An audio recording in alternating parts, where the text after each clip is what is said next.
နေပေးကြပါခဏလေးနေပေးကြပါလို့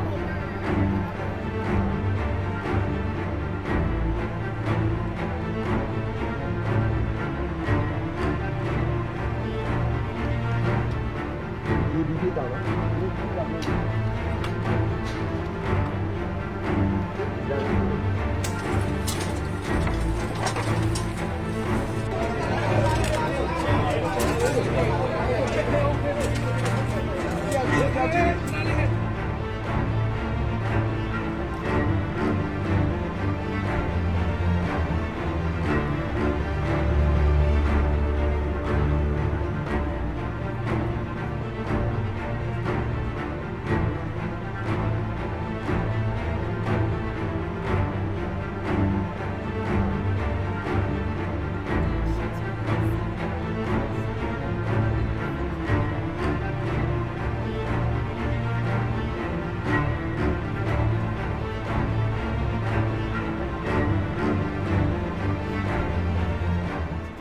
ကတော့ကျွန်တော်တို့ဒီ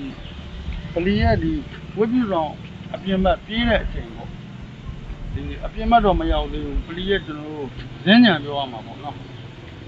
အဲ့ဒီနေရာတွေအများဆုံးမှာကျွန်တော်တို့တွေ့ရတယ်ပြီးတော့မျောစင်အောက်မှာအများဆုံးတွေ့ဒီရေကန်ထဲမှာလည်းသူကလေးတွေကကြောက်ပြီးရေကန်ထဲဝင်တဲ့အတွက်ရေကန်ထဲမှာလည်းပြီးပြီးတော့ဆုံးသွားတယ်ဥပုပ်လာဖြစ်တဲ့အပေါ်မှာအဆုံးအမတွေကိုပြုတ်နေတဲ့အချိန်ဘုရားဝတ်ပြုဖို့အတွက်စိုင်းပြင်းနေတော့လူတွေအားလုံးဒီပလီထဲမှာရှိနေတဲ့အချိန်မှာငလျင်စလှုပ်လာရင်လည်းငလျင်လှုပ်တယ်ဆိုပြီးတော့အားလုံးကအဲ့ဒီအချိန်မှာအရင်လုံးကတော့ကျွန်တော်တို့ဒီမှာငလျင်လှုပ်တယ်ပုံမှန်အနေထားပဲခဏလှုပ်လိုက်တယ်ငြိမ်သွားတယ်ဒီလိုပဲပြီးသွားမယ်တင်ပြီးထိုင်းနေကြတယ်ထိုင်းနဲ့ငလျင်ကပိုကျန်းလာကျန်းလာရင်နဲ့ထားလို့မရတော့ဘူးအဲ့ချိန်မှာပထမအဦးဆုံးကျွန်တော်က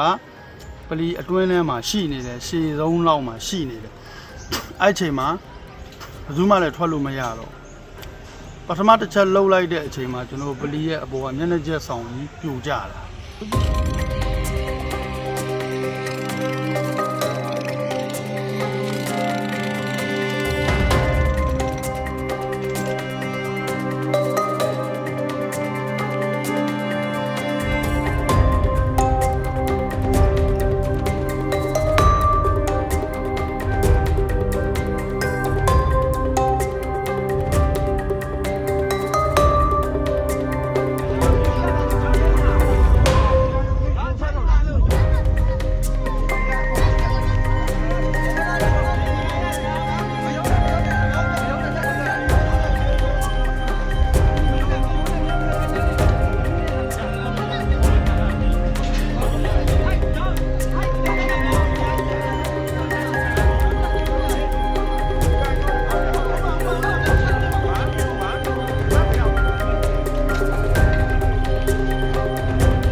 တက်ထားတော့35ရောက်လောက်ရှိတယ်